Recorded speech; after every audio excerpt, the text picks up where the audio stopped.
코스피가 2100선에서 등락을 거듭하고 있습니다. 어제에 이어 오늘도 외국인의 매도세가 지속되고 있습니다. 정부가 다음 달 6일부터 유류세를 6개월간 한시적으로 15% 인하하기로 했습니다. 최악의 고용 부진을 타개하기 위해 올해 말까지 공공기관 체험형 인턴 등 단기 공공 일자리 5만 9천 개도 만듭니다. 주 52시간 근로시간 단축의 연착륙을 위한 개선안이 다음 달 마련됩니다. 정부는 3개월인 탄력근무 단위기간 연장도 검토하고 있습니다. 서울과 수도권에서 주택연금 가입자의 중도 해지가 증가하고 있습니다. 서울과 수도권 집값이 급등한 데 따른 걸로 분석됩니다. 이상 이 시각 주요 뉴스입니다. 어제 급락했던 코스피는 오늘도 불안한 장세를 연출하고 있습니다. 현재 2100선도 위태로워 보이는데요. 취재기자 연결하겠습니다. 김성현 기자. 네, 김성현입니다. 네, 지금 증시 상황 어떻습니까? 네, 코스피는 현재 심리적 지지선인 2100선까지 무너지면서 하락하고 있습니다. 외국인들과 기관 투자자들이 국내 주식을 팔아치우면서 하락폭을 키우는 양상입니다. 코스피는 장 초반 기관 매수세에 힘입어 10포인트 이상 오르며 반등에 성공했지만 탄력을 잃으면서 다시 하락 전환했는데요. 미국 금리 인상에 대한 우려가 재차 부각되면서 매수 심리가 위축된 것으로 분석됩니다. 코스닥 역시 반등하며 출발했지만 장중 하락 전환에 현재는 1% 이상 낙폭을 확대한 상태입니다. 네, 외환 시장도 알아보죠. 원달러 환율은 어떻습니까? 네, 오늘 원달러 환율은 하락 전환했습니다. 서울 외환시장에서 원달러 환율은 2원 60전 내린 1135원으로 거래를 시작했고 현재도 1135원 근처에서 하락세를 이어가고 있습니다. 달러 위안 환율 급등세가 진정되면서 원달러 환율도 숨고르기에 들어간 것으로 분석됩니다. 지금까지 SBS CNBC 김성현입니다. 고용과 투자 부진이 계속되면서 경기가 좀처럼 살아나지 않고 있습니다. 특히 소득 양극화와 최저임금 인상 등으로 서민과 자영업자의 어려움이 커지고 있는데요. 이에 정부가 경제관계장관회의를 열고 경기 부양책을 발표했습니다. 어떤 내용이 담겨 있는지 취재기자 연결해 알아보겠습니다. 이한승 기자. 네, 이한승입니다. 네, 유류세가 인하된다면서요. 언제, 얼마나 되는 겁니까? 네, 정부는 다음 달 6일부터 내년 5월 6일까지 6개월간 한시적으로 유류세를 15% 인하하기로 했습니다. 최근 유가 상승과 내수 부진 등으로 어려움을 겪는 영세 자영업자와 서민의 부담을 줄이기 위한 대책입니다. 정부는 6개월간 약 2조 원의 유류세 부담이 줄어들 것으로 기대하고 있습니다. 유류세 인하는 이명박 정부 때인 2008년 10% 인하한 이후 10년 만인데요. 당시에 국제유가가 급등하면서 유류세 인하 효과가 없었다는 주장이 제기돼 이번 대책이 얼마나 효과를 볼 수 있을지 주목됩니다. 네, 이번 경기부양책 그 외에는 어떤 내용들이 담겨 있습니까? 네, 정부는 막혀있던 민간 투자 프로젝트의 조기 착공을 추진하기로 했습니다. 우선 1차로 내년 상반기까지 포항 영일만 공장 증설에 1조 5천억 원 등 최소 2조 3천억 원을 지원한다는 방침입니다. 아울러 15조 원 규모의 금융지원 프로그램을 통해 기업 투자 촉진에도 나섭니다. 그리고 이해 관계자들 간의 대립으로 풀리지 않았던 핵심 규제 혁신도 신시장 창출 효과가 큰 스마트 헬스케어나 공유 경제 등으로부터 추진하기로 했습니다. 현행 최대 3개월로 돼 있는 탄력근로 단위기간 확대 등 근로시간 단축 제도가 연착륙할 수 있는 방안도 연내 구체하기로 했습니다. 또 취약계층을 지원하고 공공서비스를 제공할 수 있는 맞춤형 일자리 5만 9천 개를 제공하는 대책도 포함됐습니다. 지금까지 SBS CNBC 이한승입니다. 그동안 근로시간 단축 같은 정부의 노동정책을 두고 산업계 불만이 적지 않았습니다. 특히 최근에 일자리 감소에 이런 정부 정책이 영향을 줬다는 분석이 나오면서 정부가 조만간 보완책을 내놓기로 했습니다. 취재기자 연결합니다. 이대종 기자. 네, 이대종입니다. 네, 근로시간 단축과 관련한 개선 방안이 나올 걸로 보인다고요? 그렇습니다. 당장 다음 달 탄력근로제 단위 기간을 더 확대하는 것을 포함한 주 52시간 근로시간 단축 개선 방안을 정부가 마련할 것으로 보입니다. 대통령의 의장을 맡고 있는 국민경제자문위원회가 어제 경제분과 회의를 열고 관련 개선 방안을 논의했는데요. 지난 7월 이후 이 제도가 시행된 이후에 산업 현장에서 여러 우려가 제기가 됐고 제도의 어떤 이 성공적 정착을 위해서라도 연착륙 방안이 필요하다 이렇게 입을 모았습니다.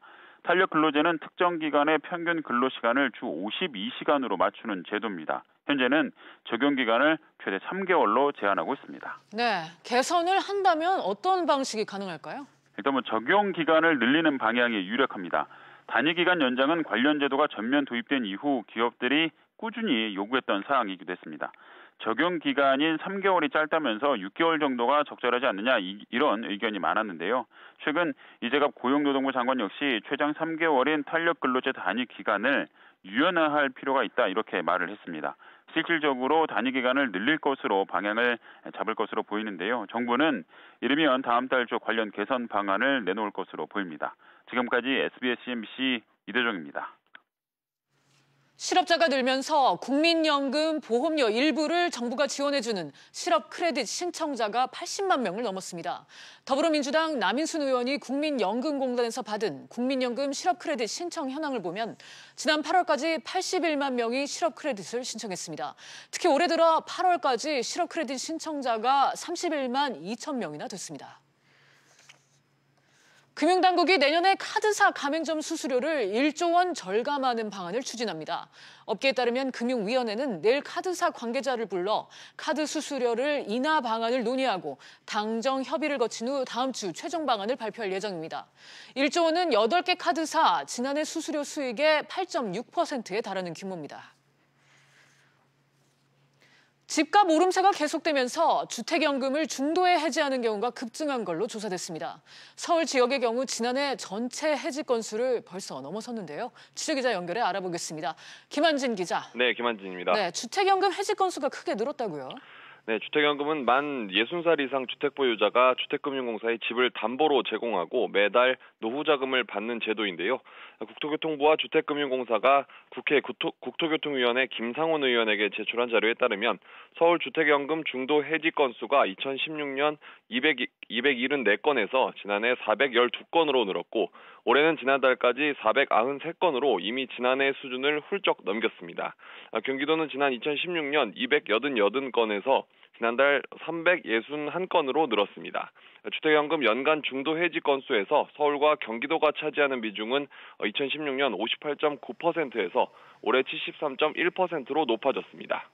네, 보안이 서울, 경기를 위주로 해서 두드러지는 모습인데 중도 해지가 이렇게 크게 느는 이유는 뭡니까? 네, 최근 1, 2년 새 서울 수도권 집값이 크게 올랐기 때문으로 풀이됩니다. 주택연금은 집값이 높을수록 연금 수령액이 늘어나는데요. 연금 가입 시점을 기준으로 집값을 산정하게 돼 있습니다. 중도 해지를 하면 그동안 받은 연금을 한 번에 반환해야 하는 데다 3년 동안 재가입을 할 수가 없는데요.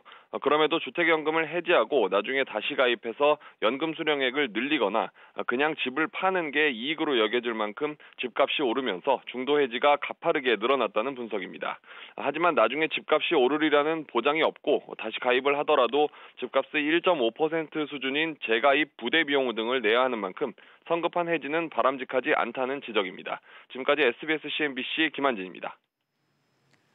지난달 정부의 세제 혜택 축소 발표를 앞두고 임대사업자 등록이 3배로 급증한 걸로 나타났습니다.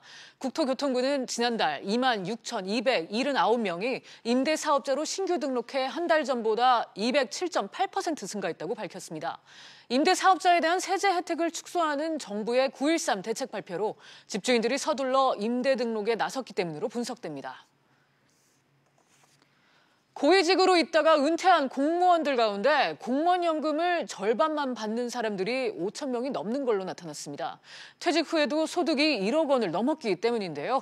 보도국 연결합니다. 임종윤 기자. 네, 보도국입니다. 퇴직 후에도 1억 원 이상을 버는 공무원들이 그렇게 많습니까? 그런 것으로 추정됩니다. 왜 추정된다고 말씀드리는지 좀 설명을 드리면 공무원들은 퇴직 후 60세부터 연금이 나오기 시작하는데요. 공무원 연금은 근로소득이나 부동산 임대소득 같은 게 일정 수준을 넘으면 연금이 깎입니다.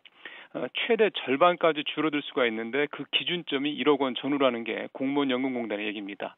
이런 퇴직 공무원들이 지난해 현재 5,524명이었습니다.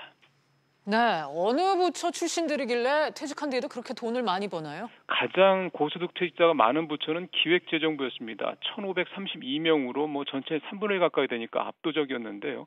물론 여기에는 이제 국세청이나 관세청 같은 이런 출신들도 포함이 된 수치이긴 합니다. 두 번째는 법원인데요.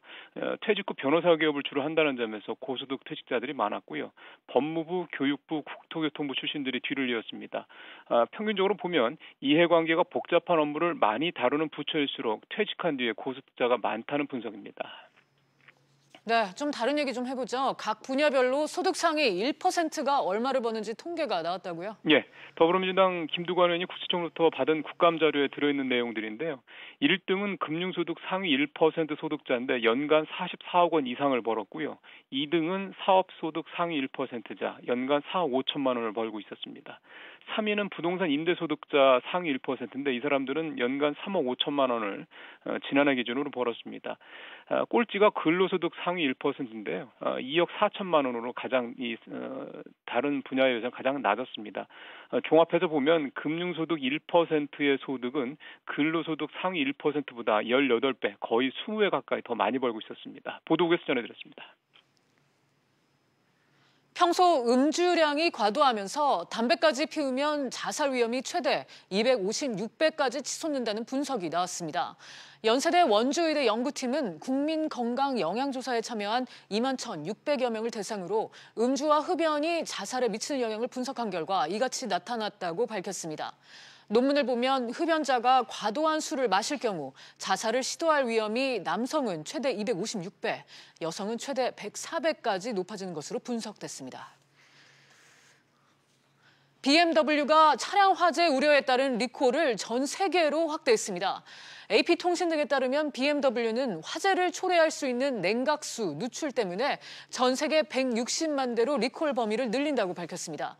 이번 조치는 우리나라에서 올해 들어 40차례나 발생한 주행 중 화재 때문으로 화재 우려를 이유로 리콜을 결정한 차량은 지금까지 200만 대에 이릅니다.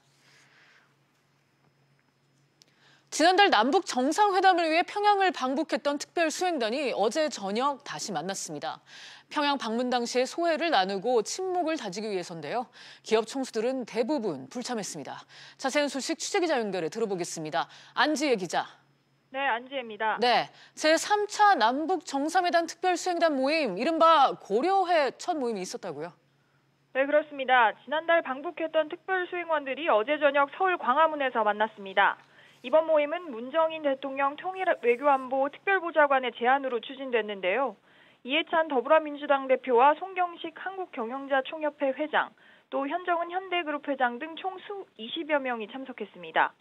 대화 주제는 남북경협이나 평양 공동선언 비준보다는 평양냉면과 같은 가벼운 소재였던 것으로 알려졌습니다. 남북정상회담 특별수행원들의 모임은 지난 2000년과 2007년에도 결성됐었는데요. 이번 모임의 이름은 고려회로 정해졌습니다. 평양 방문 당시 수행원들이 묵었던 숙소에 이름을 딴 겁니다. 네, 그렇군요. 그런데 기업인들은 거의 불참했어요. 맞습니다. 특별수행단 50여 명 중 20명 가까이가 대기업 총수를 포함한 기업인들이었는데요.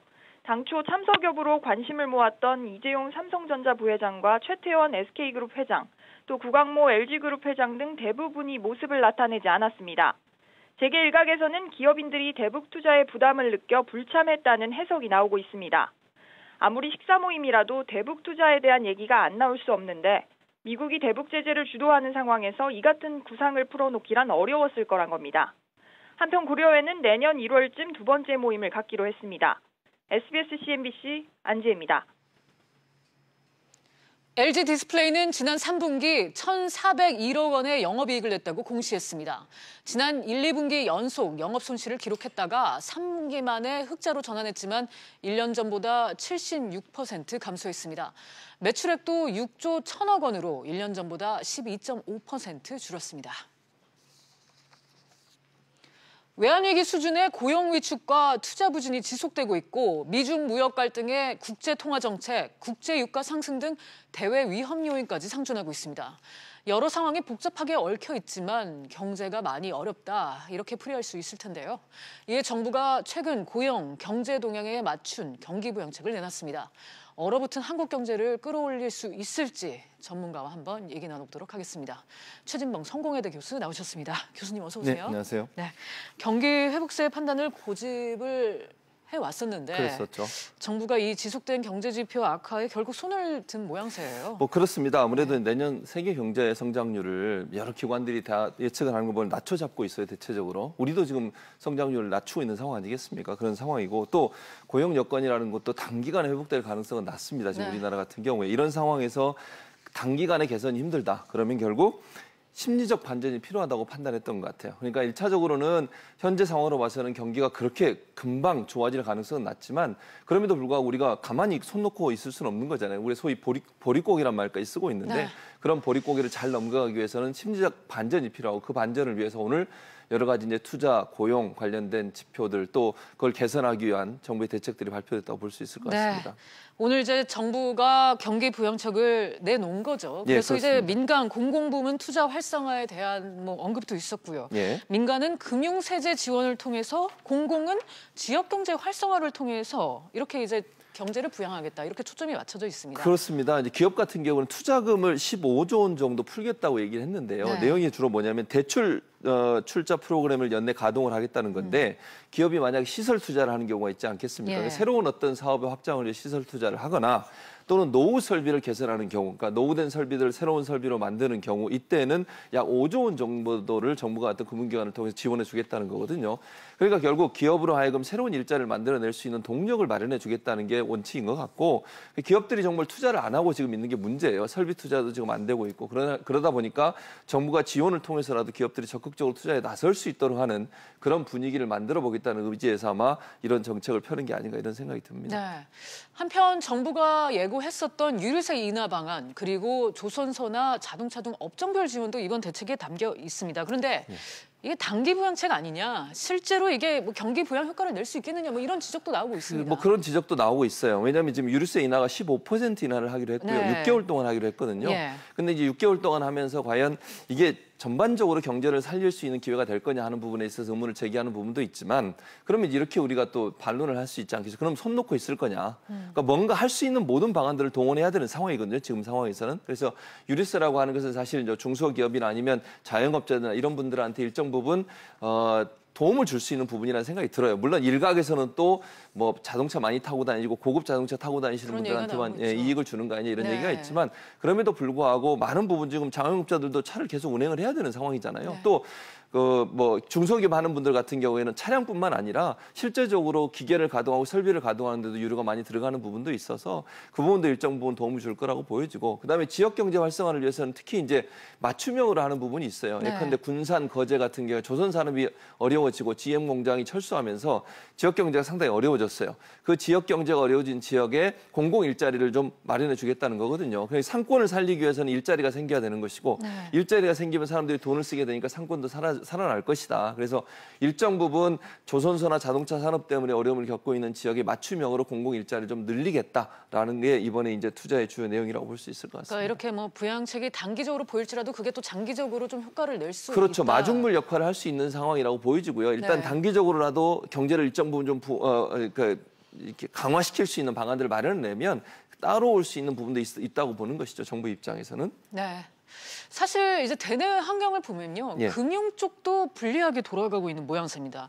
뭐 금리 인상 분위기도 그렇고요. 그렇죠. 전반적으로 정책 자금을 풀어서 여건을 개선하는 게 당장의 해법이 될 수 있을까 이런 의구심도 듭니다. 그러니까 이제 아까도 말씀하셨지만 장기적인 관점에서 봤을 때 얼마나 효과가 있을 거냐는 부분은 네. 물론 논란이 될 수 있다고 봐요. 그러나 지금 현재 상황에서는 사용 가능한 모든 방안들을 강구해서 정부는 할 수밖에 없는 상황이고요. 단기적으로 어떤 충격을 줘서 심리적으로 경제적으로 안정된 상태를 만들어줄 필요가 있고 반전이라고 제가 아까 말씀을 드렸는데 경기가 너무 위축되다 보니까 전체적으로 경기가 침체돼 있어요. 그리고 아무도 투자하려고 나서질 않습니다. 예. 이런 상황에서는 뭔가 심리적 반전이 필요한 상황이에요. 뭔가 충격을 줘서라도 예를 들면 심장이 멈춰 있는 기기 같은 경우에 충격기를 통해서라도 다시 살려내야 되는 거 아니겠습니까? 그런 차원에서 접근하기 위해서는 정부 입장에서는 사용 가능한 모든 방법을 사용할 수밖에 없는 상황이다 이렇게 네. 볼 수 있을 것 같습니다. 그러니까 이 경기에 대한 심리적 반전을 노리기 위해서라도 정부는 이제 사용 가능한 모든 방안을 사용할 수밖에 없을 것이다 이렇게 말씀을 해주셨습니다. 예. 요즘 이제 가장 큰 화두죠. 일자리 얘기로 넘어가 보겠습니다. 예. 정부가 단기 공공 일자리 5만 9천 개를 만들기로 했습니다. 어려워진 고용 상황을 타개하기 위한 얘기인데 이거 뭐 계속해서 반복되는 얘기인 것 같습니다. 예. 이 단기 일자리 그렇죠.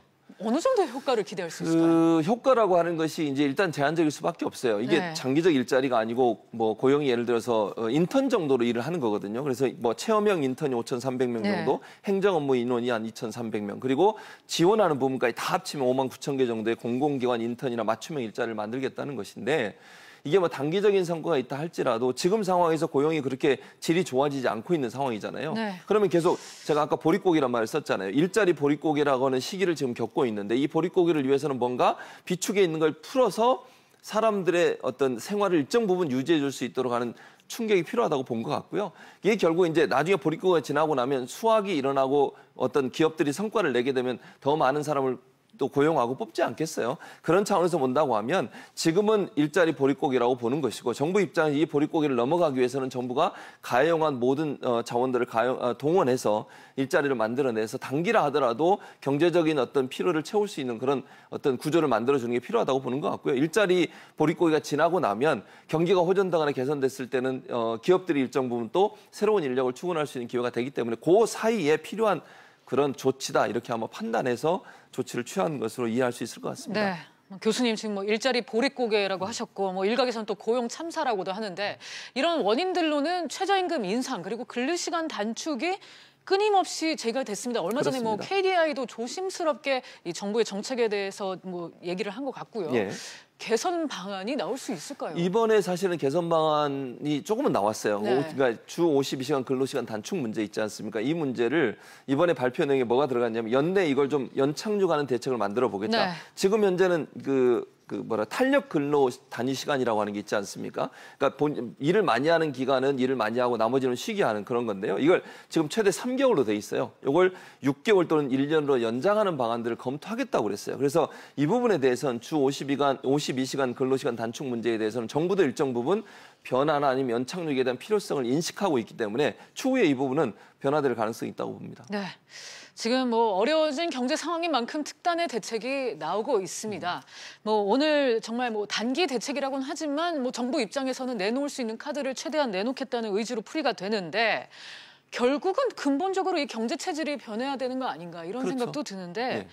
어떤 방향을 추구를 해야 될까요? 일단은 가장 중요한 것은 공공 일자리를 만들어내가 정부가 돈을 투자해서 일자리를 만들어내는 건 한계가 있을 수밖에 예. 없어요. 그래서 민간 기업들이 여기에 참여를 해야 되는 거거든요. 그래서 민간 기업들이 참여할 수 있는 어떤 분위기를 만들어줘야 한다고 저는 보고 그러기 위해서는 정부가 할 수 있는 일은 뭐겠습니까? 규제를 일정 부분 풀어주는 부분도 고민해 봐야 될 것이고 새로운 신성장 동력들을 만들어내야 돼요. 예컨대 오늘 발표한 내용 중에 그런 내용도 나왔어요. 해외 B&B 그런 사업이라고 하는 거잖아요. 이 부분도 일정 부분 푸는 것도 고민해 볼 것이고 은행 관련된 규제들 일정 부분 풀어주는 것도 고민해 볼 것이고 즉 기업들이 투자를 할 수 있는 어떤 규제나 제재 이런 부분들을 좀 풀어주고 또 새로운 어떤 경제 동력, 새로운 성장 동력을 발굴해내서 기업들에게 제공해주는 그런 역할을 정부가 할 것이고 그렇게 되면 기업들이 일정 부분 또 투자를 더 많이 하게 되고 그러면 인력을 필요해서 고용을 창출되는 이런 선순환 구조를 만들어줘야 되기 때문에 저는 기업과 정부가 손발이 잘 맞아야 된다. 네.